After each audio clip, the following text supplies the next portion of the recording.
अस्सलाम वालेकुम। आज हम फिज़िक्स 10 चैप्टर नंबर 11 जो है नेशनल बुक फाउंडेशन में उसके न्यूमेरिकल प्रॉब्लम्स जो है वो सॉल्व करेंगे। तो सबसे पहले अगर आप हमारे चैनल पे नए हैं तो चैनल सब्सक्राइब कर लें और साथ बेल आइकन को प्रेस कर लें ताकि हर आने वाली वीडियो जो है वो आपको मिल सके। तो सबसे पहले हम न्यूमेरिकल नंबर 1 को देखते हैं। कहते हैं consider steel bar of length 1.5 metre. ये स्टील बार की जो लेंथ है ओरिजिनल लेंथ है एल ओ से हम डिनोट करेंगे।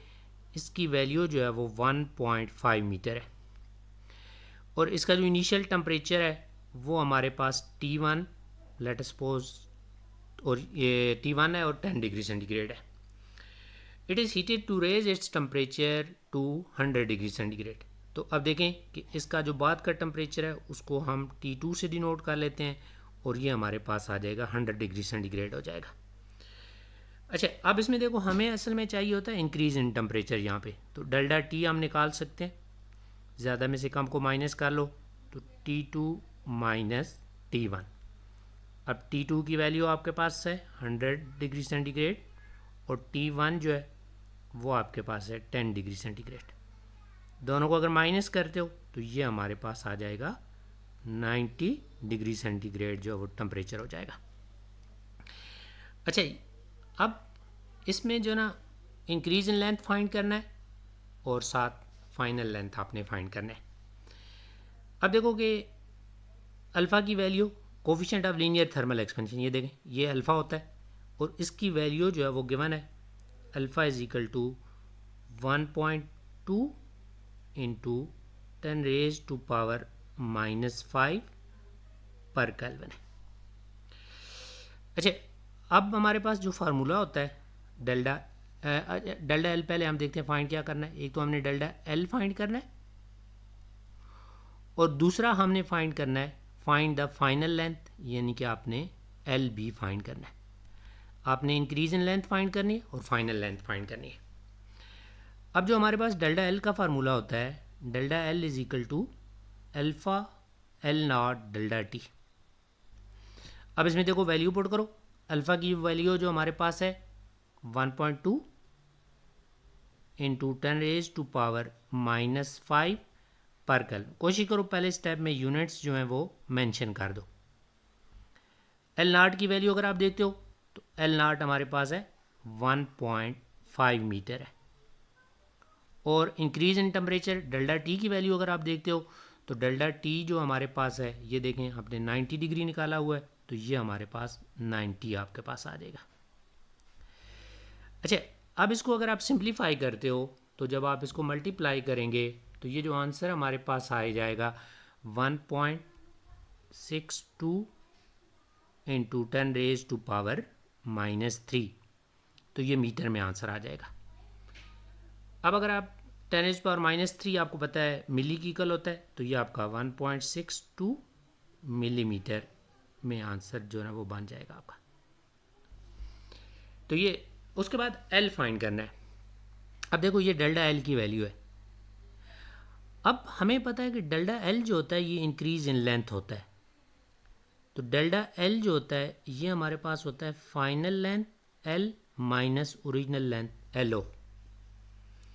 अब इसमें देखें अगर आप ऊपर डेल्टा एल की जगह भी ये वैल्यू लगाते हो तो देखें हमारे पास आएगा L minus L O is equal to 1.62 into 10 raise to power -3 metre. अब इसमें देखो हमने एल फाइंड करना है तो ऐसे करते हैं कि एल ओ जो है इसको हम राइट साइड पे शिफ्ट करते हैं।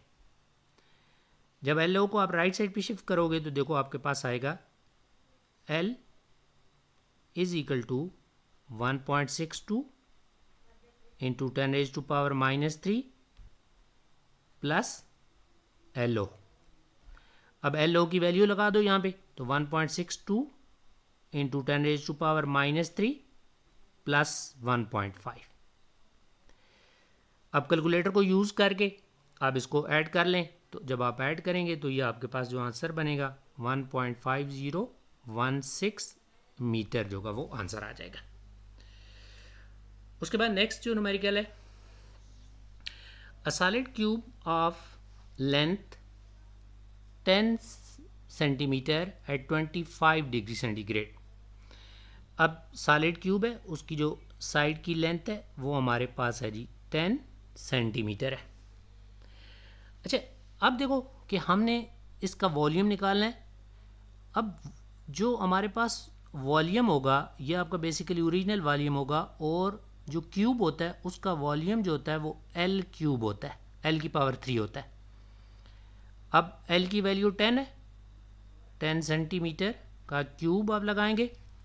तो अब देखें, अगर आप इसको सिंप्लीफाई करेंगे तो देखो ये हमारे पास आ जाएगा 1000 सेंटीमीटर क्यूब हो जाएगा। अच्छा, उसके बाद कहता है कि उसका जो इनिशियल टेम्परेचर है वो हमारे पास है 25। तो देखें T1 जो है वो हमारे पास 25 डिग्री सेंटीग्रेड है। What will be the increase in its volume at 125। अब वो कहता है कि इसका टेम्परेचर अगर आप 125 डिग्री कर देते हो तो आपने इंक्रीज़ इन लेंथ फाइंड करना है। तो देखें कि पहले तो हम यहाँ से डेल्टा टी फाइंड कर लेते हैं। अब डेल्टा टी आपके पास होगा T2 माइनस T1। तो अब ये हमारे पास है जी T2 हमारे पास 125 है और T1 हमारे पास 25 है। इनको सिंप्लीफाई करो तो आपको पता है कि ये हमारे पास 100 डिग्री सेंटीग्रेड आ जाएगा। और इंक्रीज़ इन टेम्परेचर जो होता है वो डिग्री में हो, डिग्री सेंटीग्रेड में हो या केल्विन में हो, वो सेम होता है। तो अब इसमें देखें कि आगे जो है ना अल्फ़ा की वैल्यू उसने बता दी है। अल्फ़ा जो हमारे पास है वो 9 इंटू 10 रेज टू पावर -6 पर केल्विन है। अच्छा, अब हमने फाइंड करना है जी increase in length, increase in volume find करना है। तो यानी कि हमने डेल्टा वी की वैल्यू फाइंड करनी है। अब इसमें देखो कि हमारे पास जो डेल्टा वी का फार्मूला होता है, delta V is equal to हमारे पास होता है beta, delta V is equal to beta V not और डेल्टा टी। अब देखो कि हमें बीटा की वैल्यू तो गिवन नहीं है लेकिन अल्फ़ा की गिवन है। तो हमारे पास बीटा जो होता है वो 3 अल्फ़ा की इक्वल होता है। तो आप बता देंगे कि where beta equal to 3 alpha. अब इसमें देखें delta V is equal to आपका हो जाएगा 3 अल्फ़ा वी नॉट और डेल्टा टी। अब अगर आप इसमें वैल्यू पुट कर लेते हैं तो देखें 3 अल्फ़ा की वैल्यू जो हमारे पास है 9 इंटू 10 रेज पावर -6। उसके बाद देखो वी नॉट की वैल्यू जो है वो आपके पास है 1000। उसके बाद डेल्टा टी जो है वो आपके पास है 100। अब अगर इन सब को आप मल्टीप्लाई करोगे तो आपके पास जो आंसर बनेगा वो हमारे पास आ जाएगा 2.7। कैलकुलेटर से मल्टीप्लाई कर लेना 2.7, और क्वेश्चन सेंटीमीटर में तो आंसर भी आपका सेंटीमीटर में ही आएगा, सेंटीमीटर क्यूब आपके पास आंसर बनेगा। उसके बाद नेक्स्ट क्वेश्चन देखते हैं जी हम। नेक्स्ट न्यूमेरिकल में कहता है कि a steel railroad track segment is 10 metre long. L naught जो है हमारे पास है 10 मीटर है। At a cool morning temperature is 15 degree centigrade. T1 जो है वो आपके पास है 15 degree centigrade. The coefficient of linear thermal expansion, alpha की जो वैल्यू है वो हमें 1.2 इंटू 10 रेज टू पावर -6 पर डिग्री सेंटीग्रेड गिवन है। तो कहता है later in the day the temperature rises. अब दिन के टाइम पे उसी जो रेल रोड है उसका टेम्परेचर राइज होता है और वो टेम्परेचर हमारे पास हो जाता है 30 डिग्री सेंटीग्रेड हो जाता है। तो how much will the steel track segment expand, आपने ये फाइंड करना है कि उसकी लेंथ के अंदर कितना चेंज आएगा। अब एक तो इसमें डेल्टा टी फाइंड कर लो। डेल्टा टी आपको पता है T2 माइनस T1 आपके पास होगा। अब T2 जो है 30 डिग्री सेंटीग्रेड है और T1 जो है वो आपका 15 डिग्री सेंटीग्रेड है। तो इसको सिंप्लीफाई करोगे तो ये आपके पास 15 डिग्री सेंटीग्रेड आ जाएगा। अच्छा जी, अब देखें कि हम डेल्टा एल का फार्मूला यूज़ कर लेते हैं। तो देखें कि हमारे पास delta L is equal to alpha L not delta T. अब देखो हमारे पास सारी वैल्यू है, अल्फ़ा की वैल्यू भी है, एल नॉट की वैल्यू भी है, तो वैल्यू पुट कर लेते हैं। अल्फ़ा हमारे पास 1.2 10⁻⁻⁶। एल नॉट की वैल्यू अगर आप देखो तो 10 है हमारे पास, और डेल्टा टी की अगर वैल्यू देखो तो डेल्टा टी जो है वो हमारे पास है 15 है।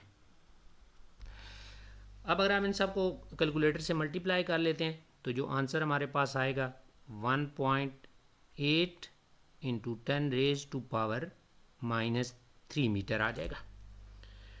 अब ये जो 10⁻⁻³ होता है ये हमारे पास मिली होता है, तो ये हमारे पास हो जाएगा 1.8 मिलीमीटर। ये ऊपर वाला आंसर भी आप लिख दें तो ये भी ठीक है, नीचे वाला आप लिखना चाहते हैं तो ठीक है, ना लिखें तो फिर ऊपर वाला भी ठीक है, चाहे मिली में लिखें या डायरेक्ट मीटर में लिख दें। उसके बाद जी नेक्स्ट क्वेश्चन पे आते हैं। कहते हैं कि अ 2 litre 200 centimetre cube glass bottle is filled completely with the orange juice at a room temperature of 20 degree centigrade.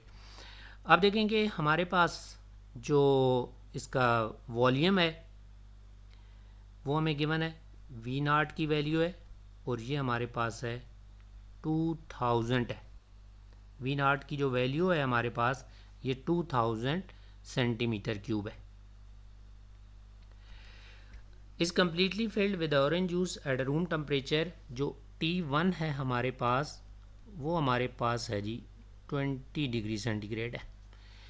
The coefficient of volumetric thermal expansion. अब वॉल्यूमेट्रिक थर्मल एक्सपेंशन जो होता है उसको हम बीटा से डिनोट करते हैं, तो बीटा की वैल्यू जो है 5 इंटू 10⁻⁻⁵ पर डिग्री सेंटीग्रेड पर केल्विन, हो एक ही आंसर बनता है। अच्छा, if the bottle is left in a hot where the temperature is, अब जो T2 है हमारे पास, T2 की वैल्यू हमारे पास है 40 डिग्री सेंटीग्रेड है, तो what volume of the orange juice will overflow, expansion of bottle is negligible. तो अब देखेंगे जो हमारे पास पहले तो डेल्टा टी हम फाइंड कर लेते हैं। अब डेल्टा टी आपको पता है T2 माइनस T1 हो जाएगा। अब T2 हमारा 40 है और T1 हमारा 20 है, तो ये हमारे पास आ जाएगा 20 डिग्री सेंटीग्रेड आपके पास आ जाएगा। अच्छा, अब इसमें देखेंगे हम फार्मूला यूज़ करते हैं, वैल्यू पुट करेंगे फार्मूले के अंदर। तो हमने जो फाइंड करना है वैसे इंक्रीज़ इन वॉल्यूम फाइंड करना है, तो डेल्टा वी हम पहले तो लिख देते हैं क्वेश्चन मार्क। अब जो डेल्टा वी है इसका फार्मूला हमारे पास होता है beta V not delta T, ये हमारे पास फार्मूला है। अच्छा, अब आपने क्या करना है कि इसके अंदर वैल्यू पुट कर लेने हैं। तो देखो बीटा की वैल्यू हमारी है 5 इंटू 10⁻⁻⁵ है। उसके बाद वी नॉट देखो, तो वी नॉट की वैल्यू है 2000, और डेल्टा टी की अगर वैल्यू आप देखते हो तो डेल्टा टी जो हमारे पास है 20 है। अब अगर आप इन सबको मल्टीप्लाई करते हो तो कैलकुलेटर यूज़ करेंगे तो आंसर जो हमारे पास आता है ये 2, और क्वेश्चन सेंटीमीटर क्यूब में है तो आंसर भी आपका सेंटीमीटर क्यूब में आएगा।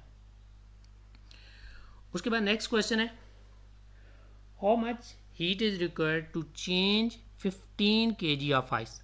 अब देखिए मैथ्स गिवन है, अब मैथ्स जो है वो आपके पास है 15 kg है into water at its melting point, कि आपने आइस को मेल्ट कराना है। और जब आइस मेल्ट होती है तो उसकी होती है लेटेंट हीट ऑफ फ्यूजन होती है। अब लेटेंट हीट ऑफ फ्यूजन जो होती है ये LF, इसकी वैल्यू जो है वो याद रखनी है आपने 3.32 इंटू 10⁻⁵ होती है जी, जाउल पर केजी है। अच्छा, अब आपने हीट फाइंड करनी है, तो सिंपल सा हमारे पास अगर कोई चीज़ मेल्ट होती है या वेपोरेट होती है ना, तो उस केस में हमारे पास जो हीट के फार्मूले होते हैं ना, डेल्टा क्यू कहें या क्यू कहें जैसे भी कहें, तो हीट का जो फार्मूला होता है ना वो होता है delta Q is equal to mass into latent heat. Latent heat जो होती है वो स्टेट चेंज करने के टाइम पे यूज़ होती है और ये वैल्यू आपको याद रखनी है या पेपर में गिवन भी होगी।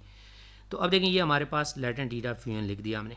अब मैस की जो वैल्यू है 15 है और लेटेंट हीट ऑफ फ्यूजन जो है 3.32 इंटू 10⁻⁵। अब अगर आप इनको मल्टीप्लाई कर लेते हो तो मल्टीप्लाई करेंगे तो ये जो आंसर हमारे पास बनेगा 4,995,000 जाउल। ये आप कैलकुलेटर से आपको आंसर मिल जाएगा, क्यों हीट है तो हीट का यूनिट आपके पास जाउल होता है। अच्छा उसके बाद नेक्स्ट क्वेश्चन पे आते हैं। नेक्स्ट क्वेश्चन कहता है कि how much heat is required to change 7 kg of water into steam. अब वाटर को स्टीम में चेंज करना है तो ये हमारे पास इसका मैस 7 kg है। अब इसमें जो ना आपने हीट फाइंड करनी है। अब देखो कि उससे पहले हमें लेटेंट हीट पता होनी चाहिए। अब वो पहले फ्यूजन वाली हीट थी। अब इस केस में ज़ाहिर सी बात है आपका लिक्विड वेपर्स में चेंज होगा तो यहाँ पे लेटेंट हीट ऑफ वेपोराइजेशन होगी और लेटेंट हीट ऑफ वेपोराइजेशन जो होती है इसकी जो वैल्यू है वो 2.26 इंटू 10⁻⁶ जाउल पर kg है। अच्छा अब फार्मूला लगाएंगे तो हमारे पास होगा delta Q is equal to mass into latent heat of vaporisation. Mass जो है वो आपके पास 7 kg है और जो लेटेंट हीट ऑफ वेपोराइजेशन की जो वैल्यू है आपके पास वो हमारे पास है जी 2.26 इंटू 10⁻⁶ जाउल पर kg। अब कैलकुलेटर को यूज़ करेंगे, मल्टीप्लाई करोगे तो आपके पास आंसर जो आएगा 158 और साथ आपके पास 40 जो है वो कैलकुलेटर पे आएंगे तो ये हमारे पास जाउल में आंसर आ जाएगा। उसके बाद नेक्स्ट आते हैं जी लास्ट न्यूमेरिकल के ऊपर। लास्ट न्यूमेरिकल थोड़ा सा बड़ा सा न्यूमेरिकल है। इसमें देखो कि कहता है कि हमारे पास आइस है -20 डिग्री सेंटीग्रेड, नीचे ग्राफ के ऊपर देखना है।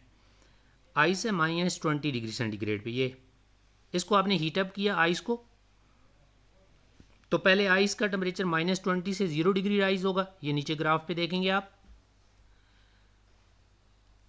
ये जी यहाँ पे। उसके बाद क्या होता है कि आइस आपकी मेल्ट होना शुरू हो जाती है। जब आइस मेल्ट होगी तो अगेन आप उसको हीट देंगे, इसको हम हीट को Q2 का नाम दे देंगे। फिर जब आइस मेल्ट हो जाएगी ना फिर आपके पास टेम्परेचर राइज होगा और टेम्परेचर फिर 0 से 100 डिग्री सेंटीग्रेड पे पहुंचेगा और इसमें जो हीट देंगे वो Q3 हो जाएगी और फिर हमारे पास जो वाटर 100 पे पहुंचा है वो अब बॉयल होना शुरू हो गया, वो स्टीम में चेंज होगा और जब स्टीम में चेंज होगा तो जो हीट आप देंगे वो Q4 हीट होगी। जब सारे का सारा वाटर स्टीम में चेंज हो जाएगा तो फर्दर उसका टेम्परेचर राइज करेगा तो फिर हमारे पास जो हीट होगी वो हम Q5 उसे कह देते हैं तो ये हमारे पास होगा। अब ये जो Q1, Q2, Q3, Q4 और Q5 हैं इन सब हीट को हमने क्या करना होगा, ऐड करना होगा। देखो जहाँ पे टेम्परेचर चेंज होगा वहाँ पे हमारा फार्मूला होगा CM डेल्टा T। जहाँ पे टेम्परेचर चेंज नहीं होगा वहाँ पे हीट का फार्मूला होगा मैस इनटू लेटेंट हीट होगा। जिस तरह ये देखें इस तरह आगे देखें थर्ड जो Q3 है इसमें टेम्परेचर आपका 0 से 100 चेंज होगा इसलिए CM डेल्टा T। अब ज़ाहिर सी बात है इधर वाटर है तो CW मैंने इसको लिखा हुआ है कि वाटर की specific heat capacity mass into change in temperature. उसके बाद देखें कि जो हमारे पास जब आपके पास ये स्टीम में वाटर चेंज होना शुरू हो जाएगा इस स्टेप के अंदर तो यहाँ पे भी टेम्परेचर आपका चेंज नहीं होगा तो मैस इनटू लेटेंट हीट वाला फार्मूला यूज़ होगा। उसके बाद आखिरी स्टेप में क्या होगा कि आपके पास जो स्टीम है उसका टेम्परेचर जो ना 100 से 120 डिग्री राइज करेगा तो अगेन टेम्परेचर राइज होगा तो CM डेल्टा T और यहाँ पे स्टीम है तो CS mean specific heat capacity of steam है। तो हमने सब हीट जो है वो ऐड करेंगे तो हमारे पास जो है ना फाइनल जो है वो आपके पास हीट आ जाएगी। अच्छा अब जो इसके सी आइस की जो स्पेसिफिक हीट कैपेसिटी है ये भी गिवन है, लेटेंट हीट ऑफ फ्यूजन भी गिवन है, जो CW है specific heat capacity of water भी गिवन है लेटेंट हीट ऑफ वेपोराइजेशन भी गिवन है, और जो CS यानी कि specific heat capacity of steam है ये भी आपको गिवन है। तो अब ये सारी वैल्यू आप जो है ना ऊपर डाटा के अंदर गिवन है, तो वहाँ से आप देख सकते हो इन सारी वैल्यूज़ को। तो अब इसमें देखें कि जब हम यहाँ पे हीट का फार्मूला लगाएंगे तो देखें कि हमारे पास जो हीट का फार्मूला यहाँ पे बनेगा, हम लिख सकते हैं Q equal to Q1 plus Q2 plus Q3 plus Q4 plus Q5। अब इसमें मैं फार्मूले जो है ना वो लगाता हूँ, तो देखें कि Q1 जो हमारे पास है इसका है C ice M delta T है। फिर Q2 में जो हीट है वो आपके पास होगी mass into latent heat of fusion, mass into latent heat of fusion. उसके बाद देखो कि जो हमारे पास Q3 है, अब Q3 में देखें ये हमारे पास ये ऊपर जो लिखी हुई है CW specific heat capacity of water, और फिर है M डेल्टा T हमारे पास। फिर हमारे पास Q4 है, Q4 में हमारे पास देखो mass into latent heat of vaporisation है। अच्छा जी, उसके बाद Q5 है हमारे पास। अब Q5 अगर आप देखते हो तो Q5 हमारे पास है CS M डेल्टा T हमारे पास आ जाता है। अब इसमें देखें कि हम यहाँ पे जब वैल्यू पुट करेंगे इस इक्वेशन के अंदर जो ना हम वैल्यू पुट करेंगे तो देखते हैं कि हमारे पास क्या सिचुएशन बनती है। तो देखें जी हमारे पास Q equal to C ice पहला जो हमारे पास था, ये चलें दोबारा मैं यहाँ पे लिख देता हूँ C ice M delta T था plus mass into latent heat of fusion है। फिर हमारे पास है plus CW M into delta T। फिर हमारे पास है mass into latent heat of vaporisation है, और फिर हमारे पास है CS यानी specific heat capacity of steam और मैस डेल्टा T है। अब वैल्यू पुट करते हैं, जो वैल्यू हमें गिवन है तो उसमें देखो जो आइस की स्पेसिफिक हीट कैपेसिटी है वो 2100 है, और जो मैस हमें गिवन है वो आपको 4 kg मैस गिवन है। और टेम्परेचर जो चेंज हुआ है ना, जो ग्राफ के अंदर हमने देखा था, टेम्परेचर देखो ये -20 से 0 तक चेंज हुआ है। तो -20 से 0 मीन के हमारे, अब इसमें हम वैल्यू पुट करते हैं तो देखें कि ये हमने आइस की वैल्यू 2100 थी, C आइस, मैस जो 4 है, और इसका जो टेम्परेचर चेंज हुआ है वो हमारे पास है -20 से 0, तो वो हमने लिख दिया। उसके बाद नेक्स्ट देखो mass into latent heat of fusion है, तो मैस की वैल्यू 4 है, लेटेंट हीट ऑफ फ्यूजन ऊपर डाटा में गिवन है तो ये हमने लिख दी। उसके बाद CW M डेल्टा T है। अब CW की जो वैल्यू है ये 4200 है, मैस 4 है। और अब देखेंगे अब आपके पास जो टेम्परेचर चेंज हुआ है ना, तो देखो 0 से, ये डायग्राम के ऊपर देखेंगे ग्राफ के ऊपर, 0 से ये 100 तक टेम्परेचर चेंज हुआ है। ये अब जो चेंज इन टेम्परेचर है वो फाइनल 100 है और इनिशियल 0 है, तो अब 100 माइनस 0 यानी कि हमारे पास 100 डिग्री सेंटीग्रेड जो है वो टेम्परेचर चेंज हुआ है। उसके बाद देखो मैस इंटू लेटेंट हीट, ये देखें इसकी वैल्यू आप पुट करते हैं तो मैस जो है वो 4 है। अब लेटेंट हीट ऑफ वेपोराइजेशन भी क्वेश्चन के अंदर गिवन है, और ये हमारे पास है 2.26 इंटू 10⁻⁶ है। फिर plus CS M delta T। अब C जो है S जो है वो क्या है, specific heat capacity of steam है। अब स्टीम की जो स्पेसिफिक हीट कैपेसिटी है उसकी जो वैल्यू हमारे पास है वो ऊपर गिवन है डाटा के अंदर, तो वो 2000 है। मैस वही 4 kg है वही, और डेल्टा T। अब इसमें देखो अब ये टेम्परेचर, ये आखिरी जो स्टेप है Q5 वाला, इसमें टेम्परेचर 0 से 100 से चेंज होकर 120 डिग्री हुआ है। यहाँ पे टेम्परेचर 100 है और ऊपर टेम्परेचर 120 डिग्री है। अब इसमें देखें कि चेंज इन टेम्परेचर निकालें तो 120 माइनस 100 करेंगे तो ये हमारे पास 100 आ जाएगा। तो ये हमारे पास जो टेम्परेचर है ये 100 है। अच्छा जी, अब आपने कैलकुलेटर को यूज़ करना है। अब पहले ये जो 3 है इनको मल्टीप्लाई करोगे तो ये हमारे पास आ जाएगा 168,000 प्लस नेक्स्ट ये जो 2 है इनको मल्टीप्लाई करोगे कैलकुलेटर से तो 132 और 7 आपके पास 40 आ जाएंगे, प्लस ये आगे जो है ना इन तीनों को मल्टीप्लाई करेंगे तो ये हमारे पास आ जाएगा 168 और 7 जो है ना आपके पास 40 आ जाएंगे। फिर हमारे पास नेक्स्ट ये जो 2 हैं इनको मल्टीप्लाई करेंगे तो ये हमारे पास आ जाएगा 90 और 40,000 आ जाएगा। उसके बाद प्लस ये जो लास्ट वाले 3 फैक्टर्स हैं इनको हमने मल्टीप्लाई करना है तो ये हमारे पास आ जाएगा 6000। ये आपने कैलकुलेटर से सिंपल मल्टीप्लाई कर लेना है।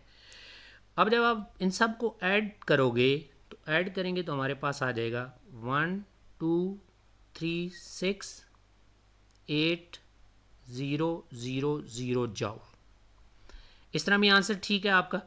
और अगर आप इसको 10 की पावर में लिखना चाहते हैं, साइंटिफिक में इसको लिखना चाहते हैं तो आपको पता है कि पॉइंट को, इसका पॉइंट यहाँ पे है तो इधर शिफ्ट कर लें पॉइंट को। तो पॉइंट को जब शिफ्ट करेंगे तो ये देखो 1.368 और पॉइंट कितना जी शिफ्ट किया है 1 2 3 4 5 6 7, तो 7 डिजिट आपने पॉइंट लेफ्ट साइड पे शिफ्ट किया है तो ये हमारे पास आगे 10⁻⁷ आ जाएगा। ठीक है, तो ये हमारे पास ये न्यूमेरिकल सॉल्व हो जाएगा। तो अब आपने ये न्यूमेरिकल समझ लिए होंगे। अगर कोई कन्फ्यूजन है तो आप कमेंट्स में जो है ना मुझसे पूछ सकते हैं तो मैं एक्सप्लेन कर दूंगा। ओके जी, अल्लाह हाफिज़।